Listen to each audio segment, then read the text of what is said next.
I knew it was gonna be a struggle. I knew it was gonna be a dogfight, and I knew I needed some help in order to get through this battle called Yo, what's good? It's Goody Latrell in a hoodie, and welcome to another episode of the Brother Next Door podcast, where we talk about finance, personal development, and skills to get you further in life, the actual steps, and my own personal experiences.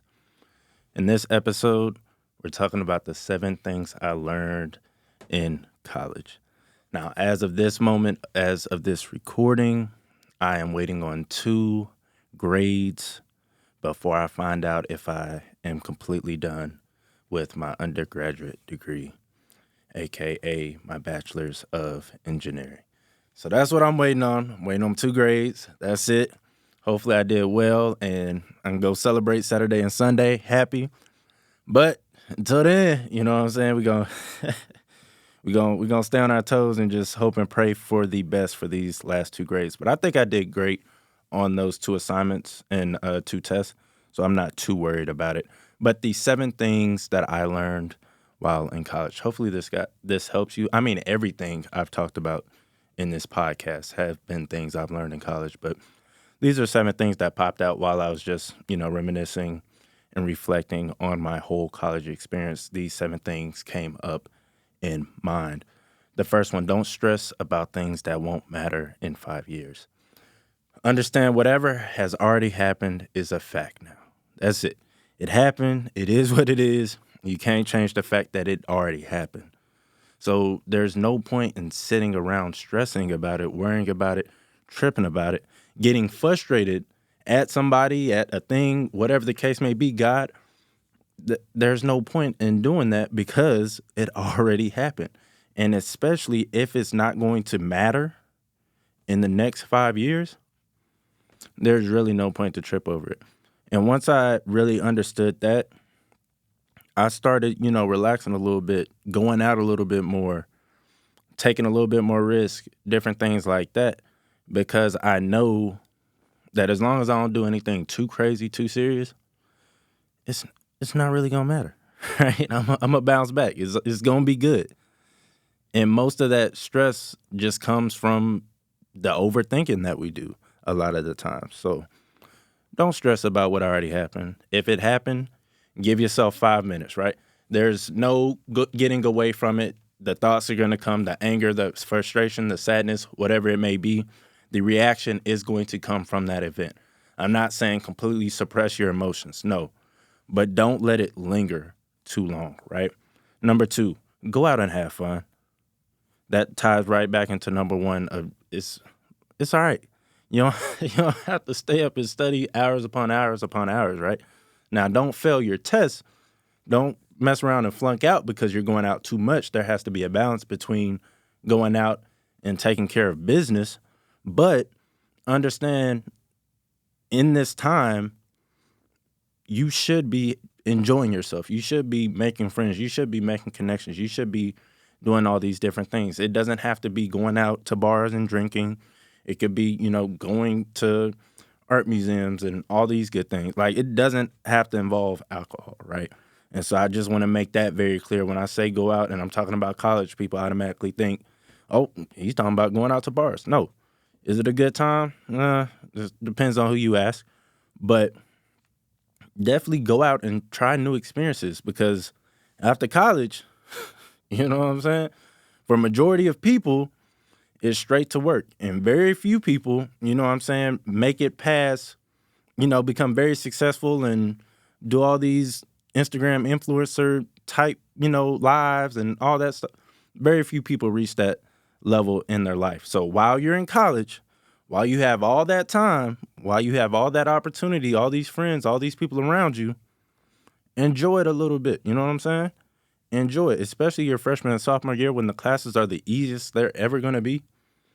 Enjoy it. And then once you get to harder classes, then it's like, okay, I've already done all the experiences. I already know what it's all like. Let me lock in and graduate, right? For me, honestly, after my freshman year, the freshman halfway through sophomore year, I was just like, all right, this isn't worth going out every single weekend and going out to bars every single weekend. And it's not even the money, it's just the environment. It's just like, all right, I'm seeing the same thing I saw last week. and the week before that, and the week like nothing changes. The songs are the same. They might mix in one new song every once in a while, but nothing really changes. And so for me, after about a year and a half, I was already done with it. And I was like, all right, let's go find something else to do. Let's figure out some other ways to have fun as a friend group. But go out, have fun, / travel. Understand when I was struggling with Cal 1 and then Cal 2, I spent that semester, that year really traveling, right? And I was able to do that because I was only taking 3 online classes. It was during COVID. And so I was only taking 3 online classes, and I was able to take trips for like weeks as a duration. So I went to, what was that? Nevada and California, and then I went to New York. And I was able to do that because I didn't have a full school workload. Some people still do that with the full school workload. If you knew that, great. You able to get out of class like that, cool.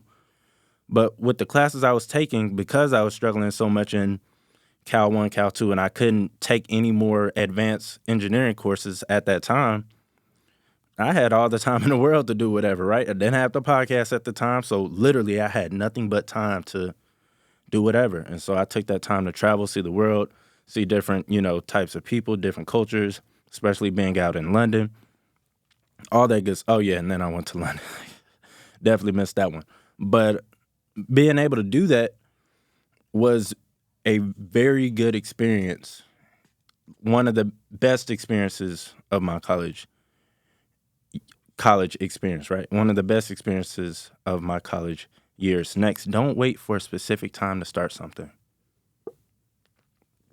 What do I mean by this? If there's whatever it is, right? Whether it's saving, whether it's paying something off, don't wait for everything to be perfect. Don't wait for everything to line up. Don't wait for the stars to align, and just start. It could be as simple as writing out a game plan, right?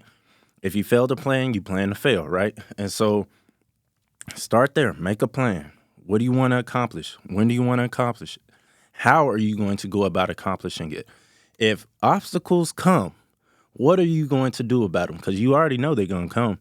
Write these different things down. That way you have a full game plan of how you're going to go about achieving this goal before you even get started, before you start taking action. Let me phrase it that way.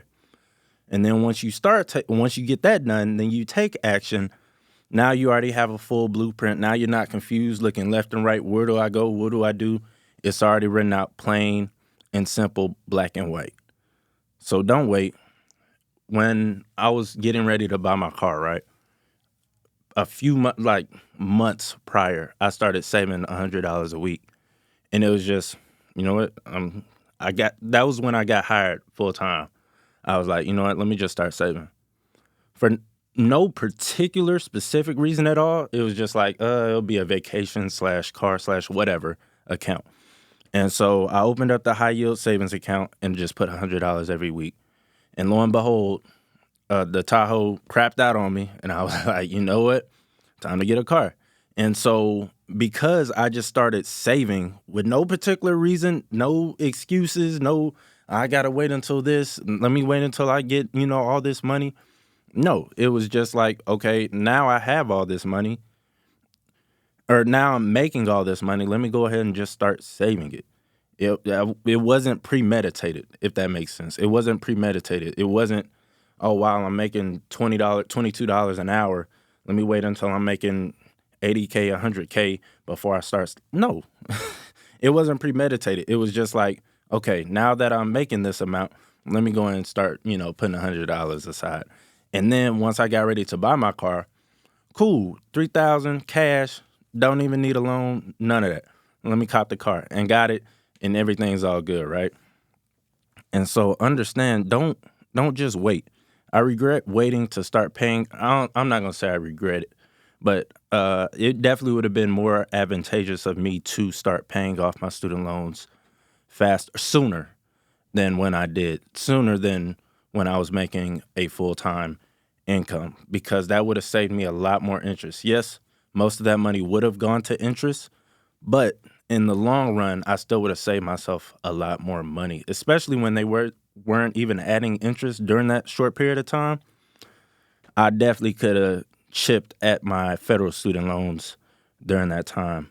But it is what it is. When I was working that other job, I did do a payment plan to be able to pay that semester in payments. And so that saved me right there doing that.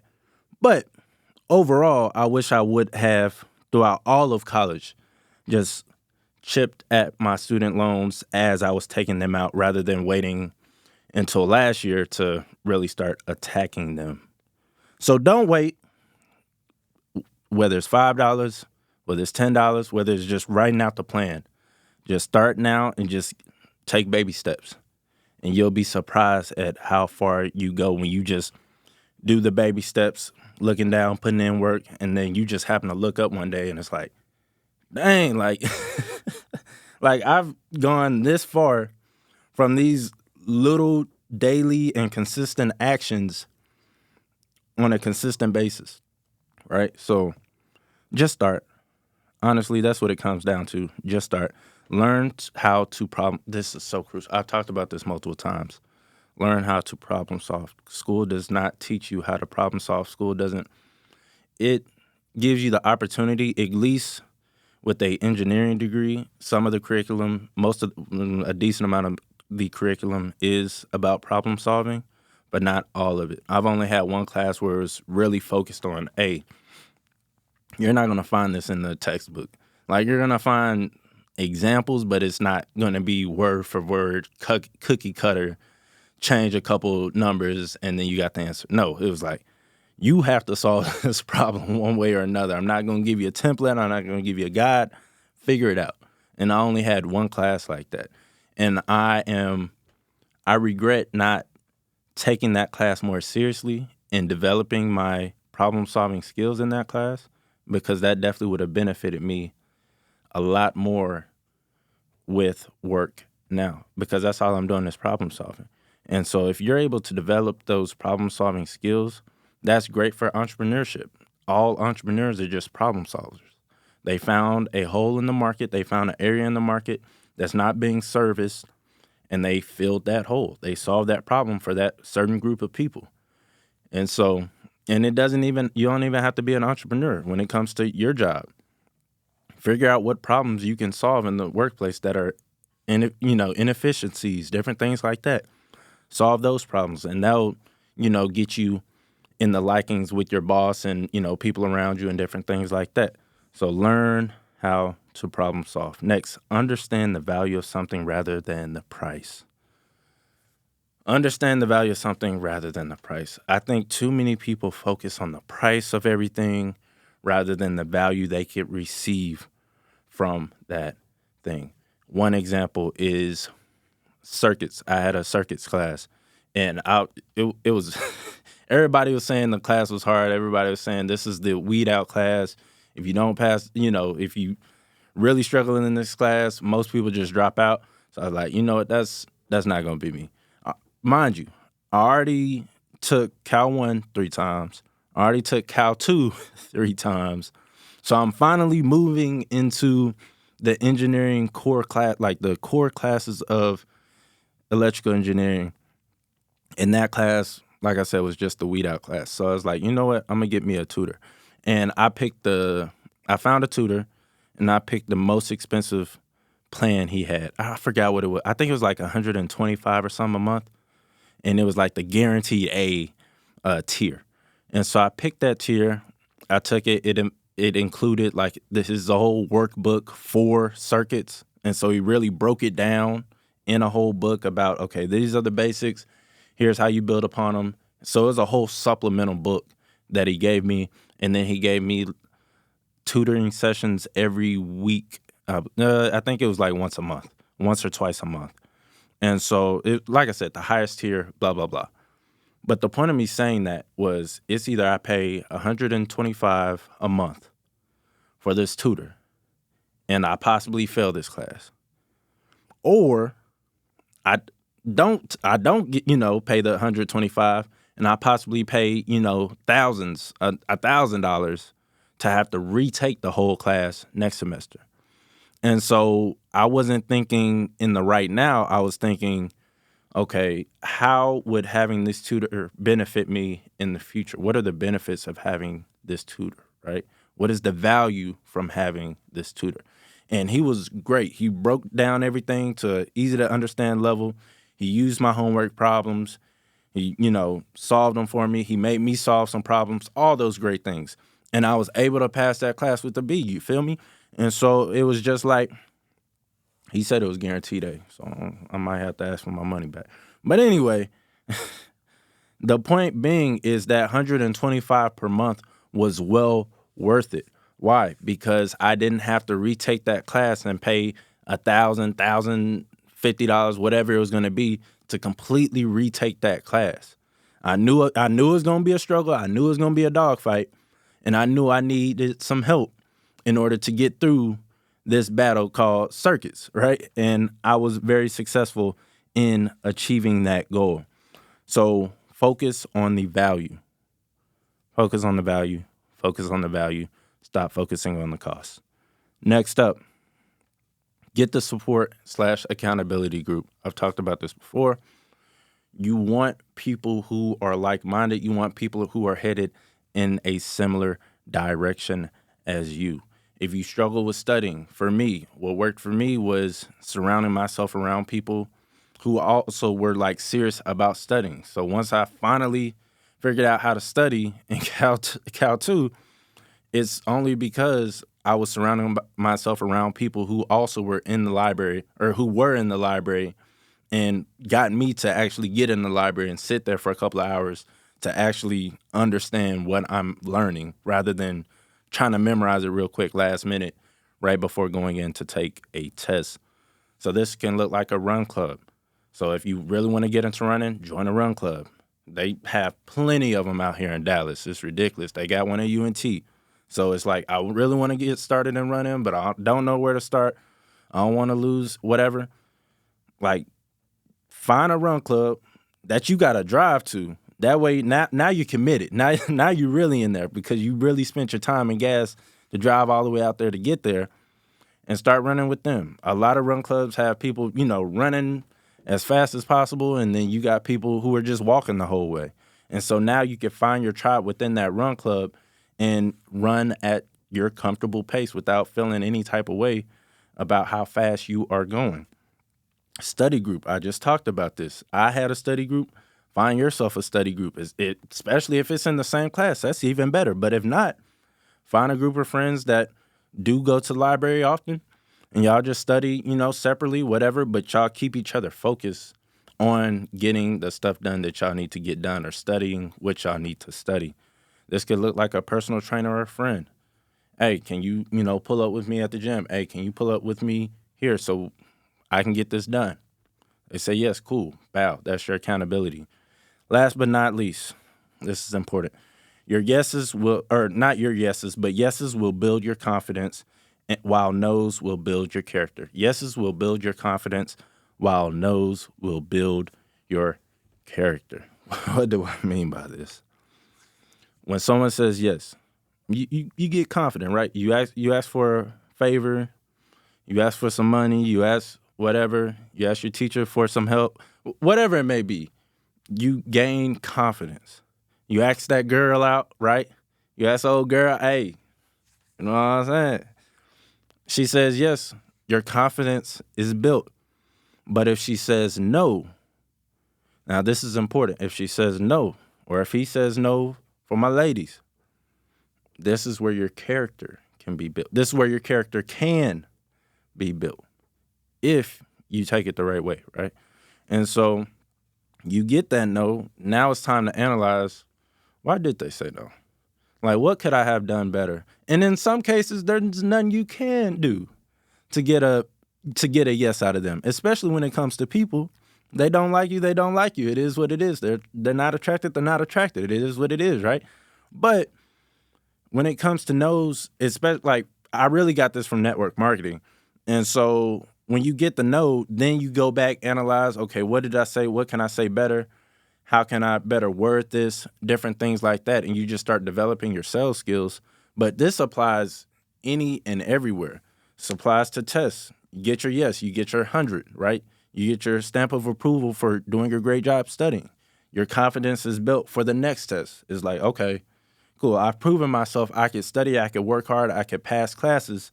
Let's do that again on this next test. Your nose, you fail a test. Is like, whew. All right, let's get back to the drawing board. Let's figure out what we can do better, and let's move forward. And so your yeses will build your confidence, while your nos will build your character. Take these nuggets, run with them. I hope you guys are enjoying the podcast. Leave a not a one. Please don't leave a 1-star review. Leave a 5-star review. Donate $1, $5, $10 every single month. Give the brother help a brother out special. Your brother graduated. Hopefully, after I get these 2 test grades in. You know what I'm saying? Give your brother, slide your brother, a little cash on the side. Cash App is $30TRELL. So, slide your brother something on the side. If you want to personally donate to me and not the podcast, but if you want to donate to the podcast, that's going to be down in the link down below as well. I hope y'all have a great week. I hope y'all have a great month. I hope you guys are flourishing. I hope you guys are learning. I hope you guys are growing. And I hope you guys have a great rest of your week. Y'all take it easy. Peace.